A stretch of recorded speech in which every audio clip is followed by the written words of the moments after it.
Runtuhan ruang komando yang kini sunyi, pasukan kita meninggalkan jejak permanen.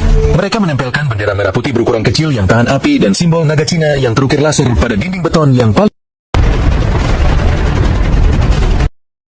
Saudara, gugurnya 3 orang prajurit Unifil Indonesia yang bertugas di Lebanon tentu saja menyisakan kepedihan Di batas bagi masyarakat dan bangsa Indonesia, terutama keluarga-keluarga yang ditinggal.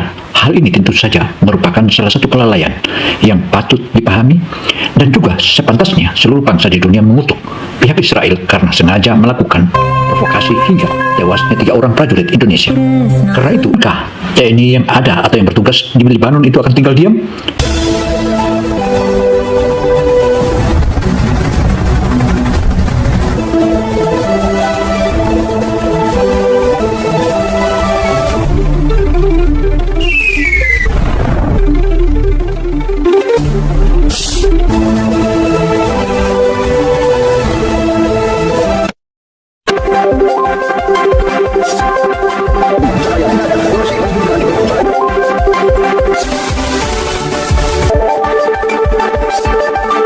Darah tidak pernah berbohong.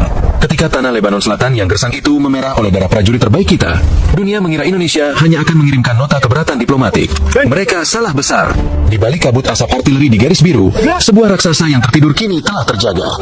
Ini bukan lagi soal misi perdamaian, ini adalah soal kehormatan yang diinjak-injak. Malam itu, instruksi rahasia keluar dari pusat komando di Jakarta. Instruksi rahasia dari petinggi militer Indonesia dikeluarkan, bahkan rahasia ini betul-betul disembunyikan. Meski begitu, tetap saja terkuak oleh sejumlah sumber anonim. Nah, hal ini merupakan salah satu langkah konkret, dan TNI tentu saja akan melakukan tindakan balasan. Tindakan balasan itu. Karena itu, tontonlah media ini hingga akhir agar tak gagal paham. Runtuhan ruang komando yang kini sunyi, pasukan kita meninggalkan jejak permanen. Mereka menempelkan bendera merah putih berukuran kecil yang tahan api dan simbol naga Cina yang terukir laser pada dinding beton yang tidak ada negosiasi, tidak ada ampun. Garuda tidak lagi sekadar menjaga perdamaian. Ia kini terbang bersama naga dari timur untuk memburu mereka yang bertanggung jawab atas hilangnya nyawa saudara kita. Selamat datang di babak baru peta kekuatan dunia, di mana pembalasan bukan lagi sebuah ancaman, melainkan kepastian yang mematikan. Sebelum kita masuk ke dalam operasi perburuan paling rahasia abad ini, pastikan kalian sudah menekan tombol like dan subscribe agar tidak ketinggalan informasi militer paling berani. Bravo TNI. Pagi itu di Lebanon Selatan, matahari baru saja mengintip dari balik perbukitan batu yang tajam. Angin berhembus membawa aroma zaitun yang biasanya menenangkan. Di pos penjagaan Unifil yang diawaki oleh Satgas Indobat TNI, rutinitas berjalan seperti biasa. Namun, di radar canggih milik lawan, pos itu bukan lagi zona netral. Tanpa peringatan, tanpa suara mesin pesawat, langit tiba-tiba robek oleh desingan artileri presisi kaliber berat. Runtuhan ruang komando yang kini sunyi, pasukan kita meninggalkan jejak permanen. Mereka menempelkan bendera merah putih berukuran kecil yang tahan api dan simbol naga Cina yang terukir laser pada dinding beton yang paling... Saudara, hantaman artileri dari pihak Israel terhadap pasukan Garuda yang bertugas di Lebanon membuahkan sejumlah prajurit, bahkan tercatat 5 prajurit terluka, 3 gugur, dan 2 luka berat. Hal ini membuat bangsa-bangsa di dunia serta Panglima TNI dan juga Presiden Prabowo marah akibat kejahatan Israel tersebut. Ledakan pertama menghantam menara pengawas. Beton hancur berkeping-keping. Debu putih menutupi pandangan. 5 prajurit kita, putra-putra terbaik bangsa yang sedang menjalankan mandat dunia, gugur dalam hitungan detik. Mereka tidak diberi kesempatan untuk membela diri. Dunia terdiam. Di Jakarta, layar monitor di ruang situasi Mabes TNI mendadak merah. Panglima tertegun, namun matanya memancarkan api yang takkan padam sebelum keadilan ditegakkan. Status, siaga merah, bukan sekadar prosedur. Itu adalah lonceng kematian bagi sang pelaku. Tragedi di garis biru ini bukan sekadar kecelakaan perang. Runtuhan ruang komando yang kini sunyi, pasukan kita meninggalkan jejak permanen. Mereka menempelkan bendera merah putih berukuran kecil yang tahan api dan simbol naga Cina yang terukir laser pada dinding beton yang... Saudara, hantaman demi hantaman pihak Israel terhadap pasukan Unifil atau Indobat merupakan salah satu hal kejahatan yang tak bisa diampunkan, dan hal ini memicu protes dari berbagai bangsa di dunia termasuk tokoh-tokoh politik di Indonesia. Terlepas juga keluarga-keluarga korban juga hanya bisa menyisakan kepedihan. Karena itu, pasukan Garuda mulai melakukan tindakan, bahkan tindakan tersebut terkesan tindakan balas dendam. Maka dimulailah operasi senyap Analisis intelijen menunjukkan bahwa serangan itu terencana dan ditujukan untuk memutus pengawasan internasional di sektor strategis tersebut. IDF bersikeras itu adalah kesalahan koordinasi, namun bukti di lapangan berbicara lain. Serpihan amunisi menunjukkan teknologi pemandu laser terbaru. Ini adalah penghinaan langsung terhadap Merah Putih. Sejak detik itu, mandat perdamaian pasif diletakkan di laci, dan doktrin pertahanan aktif mulai dijalankan. Indonesia tidak akan membiarkan anak kandungnya mati sia-sia di tanah asing tanpa pembalasan yang setimpal. Di dalam ruang kedap suara yang terletak di jantung Jakarta, para jenderal berkumpul. Atmosfer ruangan itu sangat dingin, namun penuh dengan ketegangan yang bisa dirasakan di kulit. Presiden memberikan mandat penuh, bawa mereka pulang, atau buat mereka menyesal. Indonesia menyadari bahwa menghadapi kekuatan militer yang didukung penuh oleh teknologi barat tidak bisa dilakukan dengan cara biasa. Diplomasi hanyalah panggung depan, sementara di panggung belakang, protokol rahasia Naga Garuda diaktifkan. Kerjasama pertahanan rahasia dengan Beijing yang telah dirajut selama 1 dekade kini menemukan momentumnya. Indonesia tidak meminta pasukan tambahan. Indonesia meminta mata dan telinga. Indonesia meminta teknologi yang bisa membuat prajuritnya menjadi hantu di medan perang. Perintah penarikan mundur pasukan perdamaian secara teknis dilakukan. Namun secara taktis, unit-unit elit dari Kopassus dan Denjaka justru mulai disusupkan secara gelap melalui jalur-jalur non-tradisional. Ini adalah operasi yang melampaui batas-batas hukum internasional yang kaku. Bagi Jakarta, kedaulatan seorang prajurit adalah harga mati. Runtuhan ruang komando yang kini sunyi, pasukan kita meninggalkan jejak permanen. Mereka menempelkan bendera merah putih berukuran kecil yang tahan api dan simbol naga Cina yang terukir laser pada dinding beton yang TNI yang sudah malam melintang di medan operasi tentu saja melihat rekannya atau teman sejawatnya yang menjadi korban keganasan artileri Israel itu tentu saja. Maka disusunlah rencana operasi senyap.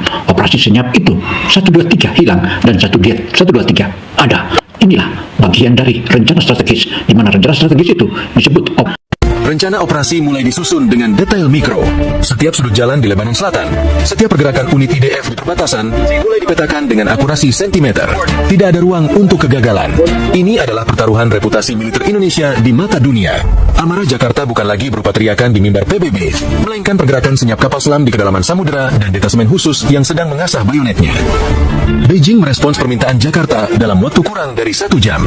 Bagi Cina, ini bukan sekadar membantu sekutu, melainkan ujian lapangan bagi teknologi tempur terbaru mereka melawan sistem pertahanan terbaik Barat. PLA Special Operations Forces (SOF) diperintahkan untuk mendukung secara teknis penuh. Mereka tidak akan berdiri di depan. Mereka akan menjadi bayangan bagi pasukan TNI.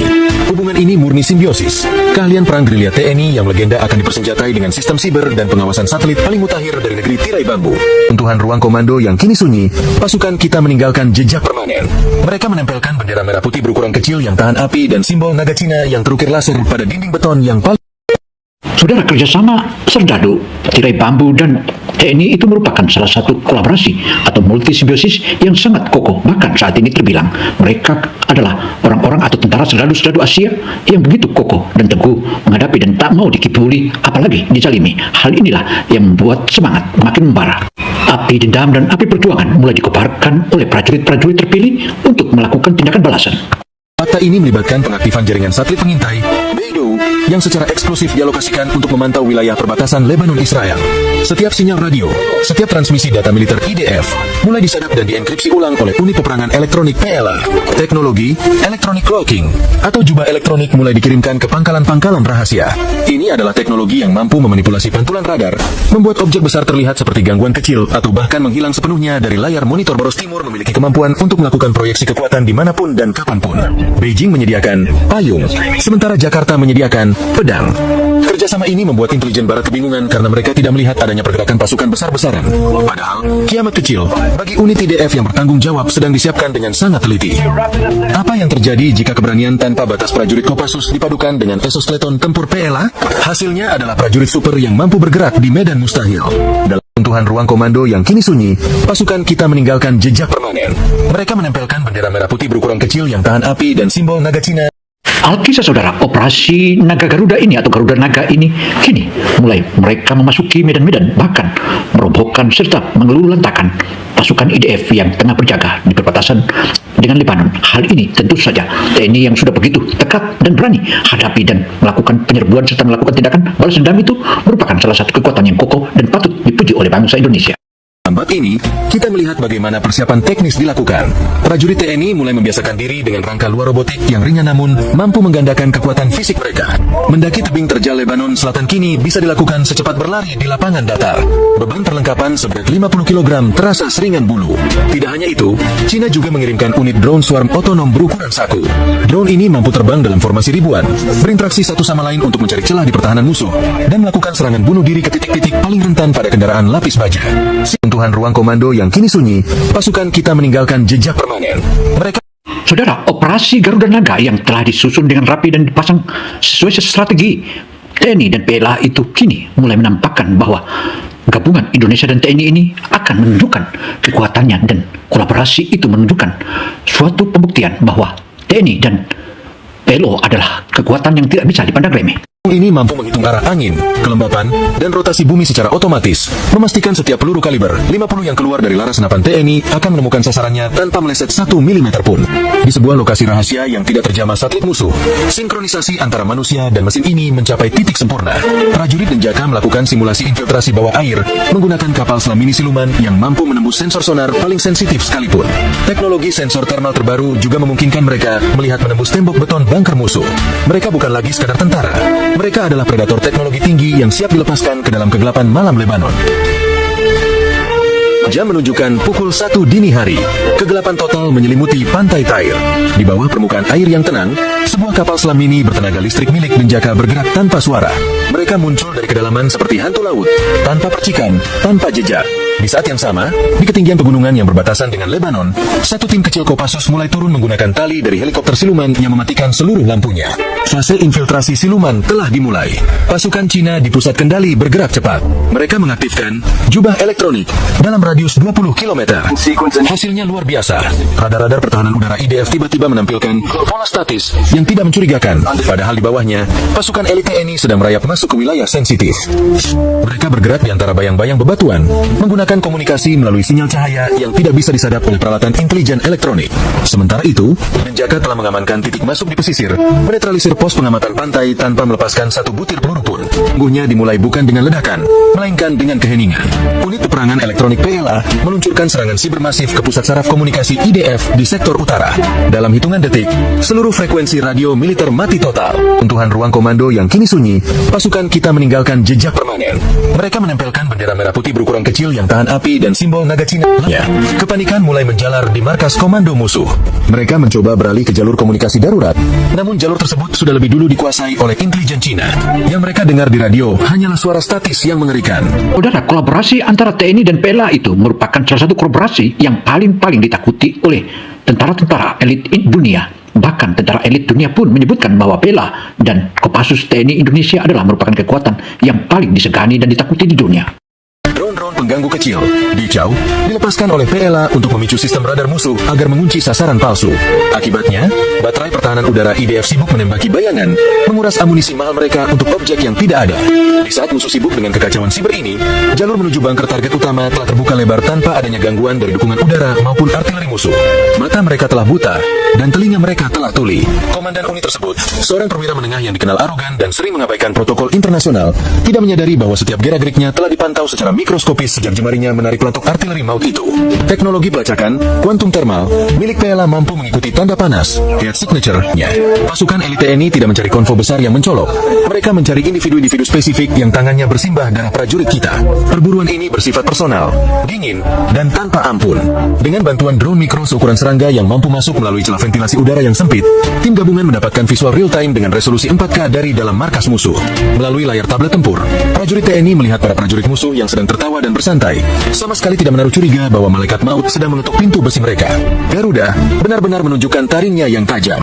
Saudara, gerakan senyap pasukan Garuda yang kemudian kolaborasi dengan China itu dipimpin oleh seorang mayor TNI, di mana mayor itu merupakan salah seorang pasukan Kopassus yang sudah berpengalaman, bahkan medan-medan tempur seperti Lebanon, dan juga terlebih dahulu pengalamannya di Aceh dan di Papua sudah mulai merupakan malang melintang di medan tempur. Hal ini kini kembali diuji coba. Ruangan di bunker dibagikan secara instan ke seluruh tim melalui kacamata augmented reality (AR) di helm tempur mereka.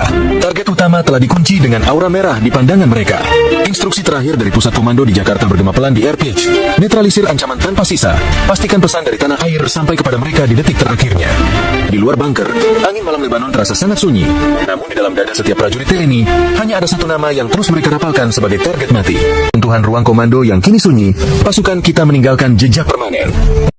Saudara, Kopassus dan Bella terus bergerak senyap dan mereka sudah melihat target-target yang harus dipelototin dan harus dihabisi. Hal ini merupakan salah satu kekuatan yang mereka tak pernah kenal menyerah dan tak pernah kenal takut. Sehingga hantaman-hantaman tentara EDF dihabisi dalam waktu singkat.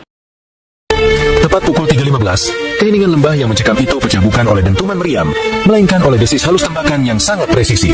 Senapan runduk pindad SPR-2 kebanggaan Kopassus yang telah dimodifikasi mulai bekerja dengan ritme yang mematikan. Bergerak maju dengan kecepatan predator. Mereka memasang peledak molekuler Silent Shock pada pintu baja seberat 5 ton. Ledakannya begitu terarah, hanya terdengar seperti pintu mobil yang tertutup keras, namun mampu merobek engsel baja tersebut menjadi serpihan. Kontak senjata jarak dekat atau Close Quarters Battle (CQB) pecah di dalam lorong-lorong beton yang sempit dan gelap. Pasukan IDF yang terkejut mencoba melakukan perlawanan dengan senapan serbu mereka, namun mereka seolah sedang menembak bayangan. Para prajurit TNI yang mengenakan exoskeleton bergerak dengan kelincahan yang mustahil bagi manusia biasa. Setiap peluru musuh yang mengenai pelindung tubuh tingkat lanjut mereka seolah hanya memantul, sementara setiap butir peluru TNI yang ditembakkan secara point blank selalu menemukan titik vital berkat bantuan bidikan laser inframerah yang terintegrasi. Koridor bunker berubah menjadi arena eksekusi taktis di mana teknologi dan keberanian menyatu. Suasana begitu intens, napas prajurit terdengar teratur di balik masker gas mereka, kontras dengan jeritan panik musuh yang terjepit. Di luar bunker, upaya bantuan dari unit kavaleri IDF mencoba mendekat dengan 2 kendaraan Bradley yang perkasa. Api dan simbol naga Cina. Saudara, Kopassus yang begitu bergerak secara presisi, mereka terus melakukan pembantaian hingga mencari semua jejak-jejak yang sudah melakukan pembunuhan atau hantaman artileri terhadap pasukan Unifil Indonesia itu. Kini saatnya Garuda Naga menyatu untuk melakukan pembalasan dendam.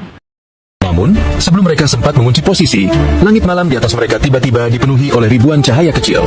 Saudara, operasi senyap Garuda Naga atau Naga Garuda itu merupakan salah satu operasi yang sangat-sangat berbahaya, dan di sini sekaligus membuktikan teknik-teknik atau strategi operasi militer dan kolaborasi antara China dan TNI ini merupakan kekuatan yang tak bisa dipandang remeh oleh pihak Barat. Baik, hal inilah yang tentu saja mengagetkan pihak Barat dan terutama Amerika Serikat. Itulah Dragon Swarm dari PLA, kawanan drone bunuh diri yang dipandu kecerdasan buatan. Drone-drone itu menukik tajam secara berkelompok, mengincar lubang ventilasi mesin dan celah optik pada tank musuh. Ledakan beruntun terjadi di luar, mengubah kendaraan lapis baja yang paling dibanggakan Barat itu menjadi rongsokan besi yang terbakar hebat. Pertempuran di lembah ini menjadi bukti nyata bahwa taktik gerilya yang dipadukan dengan teknologi masa depan mampu meruntuhkan dominasi militer konvensional dalam sekejap mata. Tidak ada pidato panjang lebar soal hukum perang, hanya ada keheningan yang menyesakan, di mana tatapan dingin dari balik helm tempur TNI memberikan jawaban atas rasa sakit dan pengkhianatan yang mereka rasakan. Keadilan ditegakkan di tempat itu juga, dengan cara yang paling bersih dan profesional. Tidak ada amarah yang meledak-ledak, hanya pelaksanaan tugas suci yang harus diselesaikan. Sambil tim teknis PLA dengan cepat menyalin seluruh data militer dan rencana operasi rahasia dari server bunker untuk analisis strategis di masa depan, unit TNI menyiapkan penghancuran total fasilitas tersebut. Misi utama telah tercapai, target utama telah dinetralisir. Namun sebuah pesan simbolis harus ditinggalkan sebagai pengingat abadi. Di tengah runtuhan ruang komando yang kini sunyi, pasukan kita meninggalkan jejak permanen. Mereka menempelkan bendera merah putih berukuran kecil yang tahan api dan simbol naga Cina yang terukir laser pada dinding beton yang paling kuat. Ini adalah tanda tangan dari sebuah operasi siluman yang sempurna, sebuah peringatan keras bagi dunia bahwa setiap inci kedaulatan Indonesia memiliki pelindung yang siap datang dari kegelapan. Dunia militer global akan segera terbangun dengan fakta baru. Ada garis merah yang jika dilanggar akan berujung pada kehancuran yang tak terdeteksi. Proses penarikan mundur atau exfiltration dilakukan dengan kecepatan yang sama dengan saat mereka datang. Helikopter siluman, Ghost Hawk, muncul tanpa suara di titik koordinat yang telah ditentukan, menggunakan teknologi peredam suara yang membuat tataran baling-balingnya tidak lebih keras dari desis angin. Dalam waktu kurang dari 30 menit sejak tembakan pertama dilepaskan, wilayah tersebut sudah benar-benar kosong dari jejak fisik pasukan TNI PLA. Yang tertinggal hanyalah kepulan asap hitam dan kehinaan mendalam bagi intelijen musuh yang baru menyadari malapetaka ini saat matahari mulai menyentuh ufuk timur. Intelijen Mossad terpaksa mengakui adanya kegagalan sistemik total yang melumpuhkan mata dan telinga militer mereka secara serentak. Sementara itu di Jakarta, suasana di Mabes TNI terasa begitu sakral. Bendera merah putih berkibar setengah tiang sebagai tanda hormat terakhir bagi 5 prajurit yang gugur. Timur. Namun kali ini, kesedihan itu telah berubah menjadi rasa bangga yang luar biasa dalam. Panglima dan seluruh staf komando berdiri tegak saat melihat laporan keberhasilan operasi Garuda Naga di layar besar. Ini dijaga oleh kekuatan yang mampu menjangkau hingga ke ujung dunia. Kemenangan strategis ini secara permanen mengubah peta geopolitik dunia. Aliansi Timur bukan lagi sekadar wacana kerjasama ekonomi di atas kertas, melainkan sebuah kekuatan militer nyata yang mampu melakukan proyeksi kekuatan presisi di wilayah paling berbahaya sekalipun. Poros Jakarta-Beijing telah membuktikan bahwa teknologi tinggi jika dipadukan dengan mentalitas baja tidak pernah menyerah, akan menjadi momok yang menakutkan bagi doktrin militer manapun. Di pintuhan ruang komando yang kini sunyi, pasukan kita meninggalkan jejak permanen. Mereka menempelkan bendera merah putih berukuran kecil yang tahan api dan simbol naga Cina yang... Itulah kisah operasi Garuda Naga yang digelar belum lama ini atau baru ini di Lebanon, dan ini merupakan salah satu gabungan kolaborasi antara TNI dan Bela. Hal ini menunjukkan bahwa Asia memang merupakan serdadu-serdadu yang tangguh, bahkan dengan mudah menghancurkan pasukan elit IDF, dan pasukan elit IDF ternyata gampangan dihancurkan karena dukungan fisik dan strategi serta teknologi yang dimiliki oleh Bela. Bravo TNI, majulah bangsaku.